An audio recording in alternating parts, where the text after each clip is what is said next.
Alright, it looks like we are live. So, where were we? I've got the PT.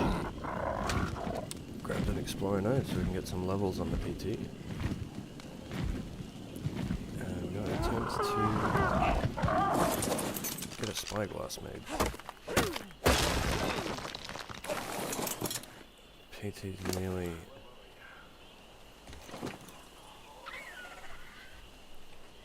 nearly incomplete.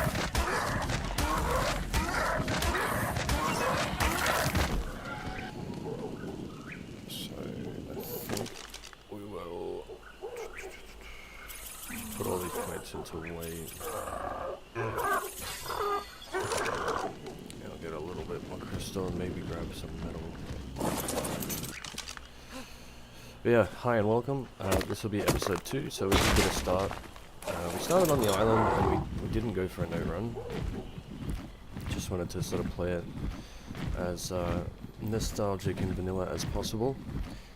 We just built a little thatch hut starter base over on this spawn area here. It's pretty safe, and I figured it's probably a good approach to playing hardcore because there's not too much dangerous stuff that can spawn over here. And we have been pretty lucky with what kind of wild creatures have spawned in the area, and not in terms of good teams or high level teams so far, but in terms of there being nothing too nasty. Like we didn't get any spinos, or we didn't get any you know, baryonyx that's sitting at our doorstep. So that's something that's pretty good right now. So I get another point health. I think we'll get health to 300 and start getting a bit more weight. And then maybe fortitude. Maybe get the fortitude up to like 10.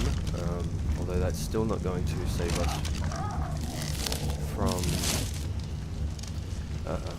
when it gets really cold in the snow area. Ooh, 102. Okay, that's getting tamed immediately. I gotta make Ebola first. Ebola. Transfer. That's pretty much it, right? Yeah, we can make a good bunch.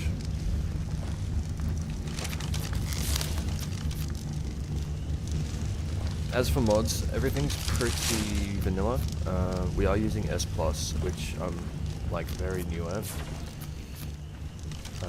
So I don't really know how to make use of a lot of the features in it. But it's so far pretty good. It allows you to stack foundations, so with building I'll be able to build a nice base. That's one of the things that I want to at least achieve on this playthrough. And I haven't really thought about where I want to build yet. Like, there is an idea that I had about building in the redwoods. I think that would be really nice. Although I do see that being a little bit problematic, just because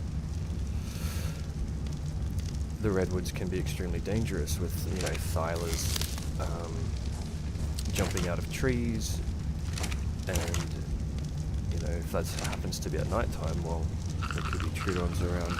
This was some very unlucky circumstances that could result in the end of a run, so we'll have to think about that.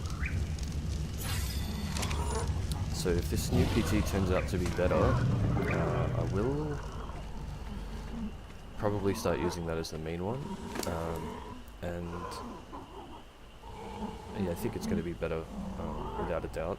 The question is, can we tame it up without narcotics? And I'll just stay here for a moment and check if it's going to eat, and if this taming bar goes up more than what the torpor bar has gone down, then it will tame up without narcotics. And I think that's probably going to be the approach for all tames.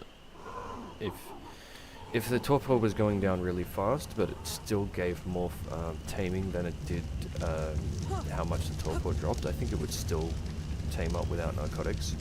So we have boosted our taming rates to 6.5, and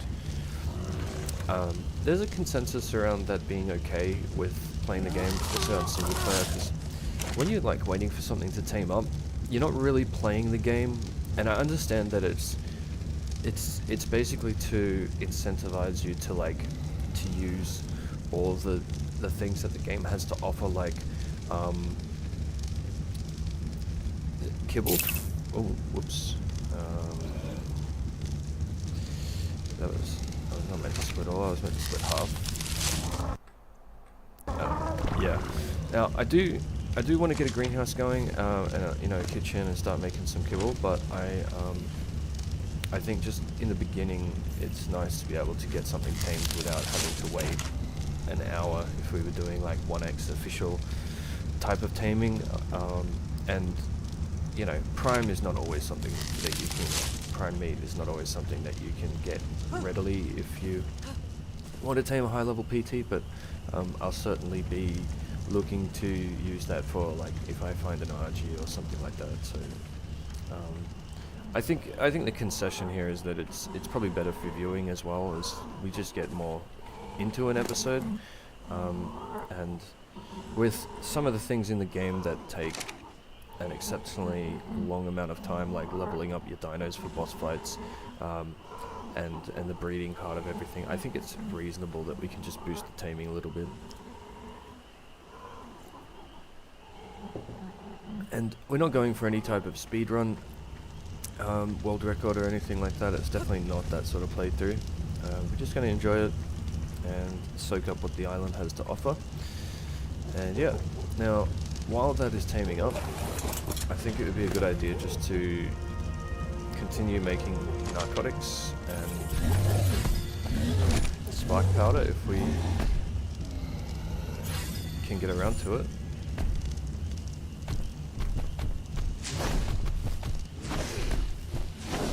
I think we have enough spoiled meat.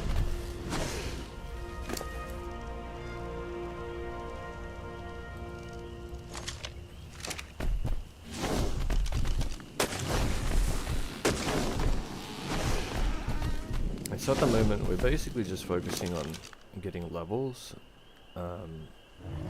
getting the basic teams like the trike and some flyers, and the point here is just to be in a position where we can start looking for a base location and have access to certain engrams, whether that be like an RG saddle or you know, dino gates, so we can fortify our location wherever we decide to build. That seems to be the plan at the moment. While I have that, I'll split them all. So yeah, we'll get some good XP from crafting this up. And we'll just go back and do another round. Go this way.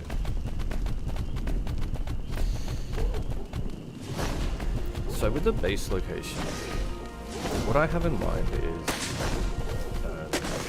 somewhere where I'm not going to be bothered too much by wild dinos.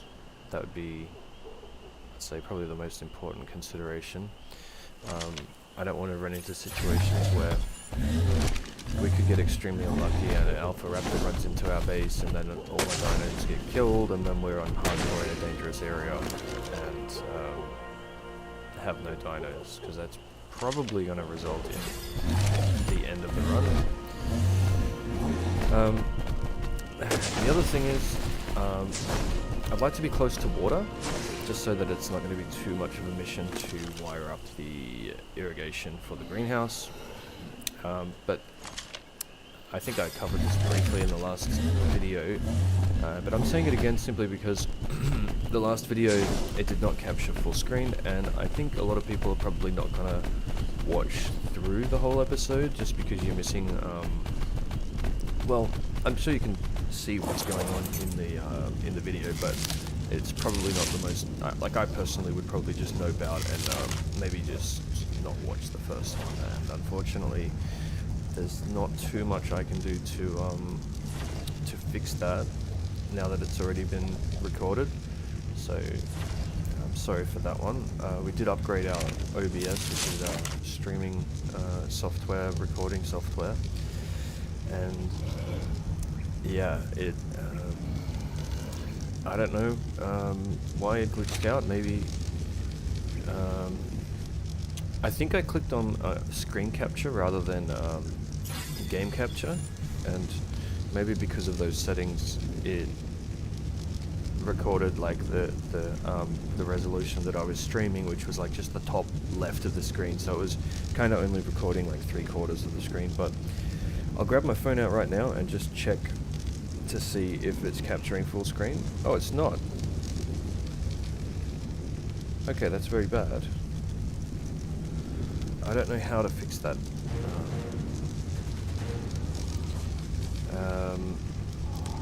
Alright, I'll pause the episode here and see if we can figure out what's going on, because that's not acceptable.